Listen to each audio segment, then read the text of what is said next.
Hi, I am Dr. Suresh Munuswamy, and today let me explain how we are using generative AI to manage entities like lymphatic filariasis and leprosy. We developed an Android application called as Comprehensive with several USPs.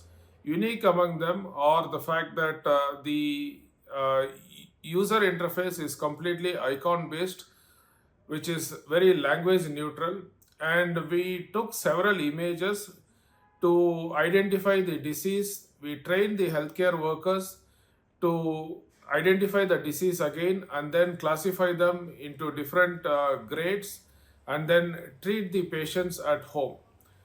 We bought about 200 mobile phones, identified local village healthcare workers, trained them, and screened about 500,000 people. In the process, we identified about 5,000 new cases, and we provided them with regular home based treatment. After a year and maybe even 2 years, there were several patients who showed a remarkable recovery. But this is the good part of the field trial. There were several challenges, and when we took images for identifying the diseases, a lot of images that were taken by healthcare workers were underexposed, perhaps like overexposed, not in the right orientation. Most of the features were perhaps like taken partly or maybe even absent.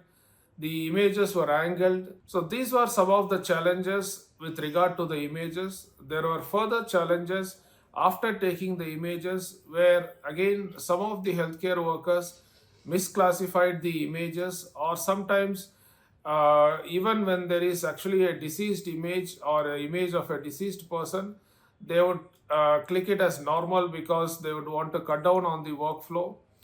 And the interventions that we provided were fairly of a limited nature. These were broadly the challenges that we had in this project.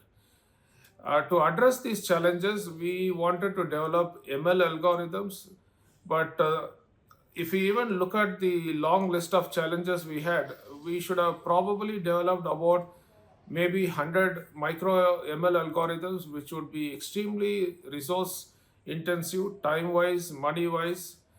And then we started trying generative AI, especially the GPT-4.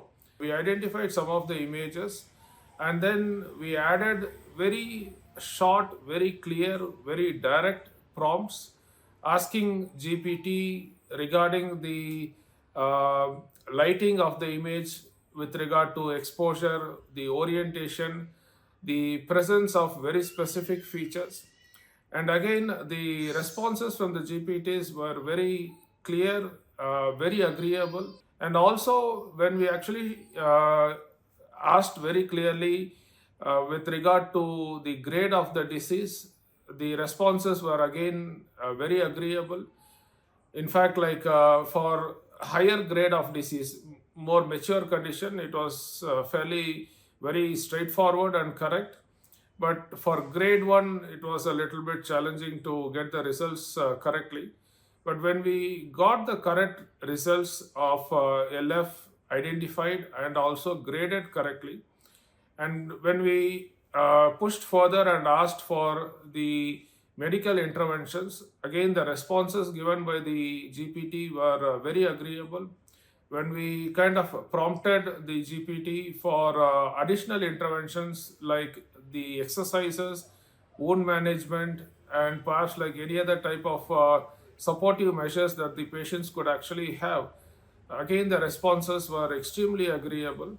In some ways, it has actually cut down tremendously the resources that are required or otherwise would have required for us to develop the multiple ML algorithms.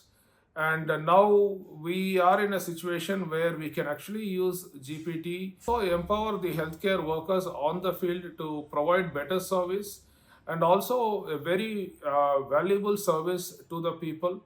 And we can hopefully treat patients with NTDs in a far more comprehensive and regular manner, to a point that they could actually get themselves treated and get on with their daily lives. Thank you for listening.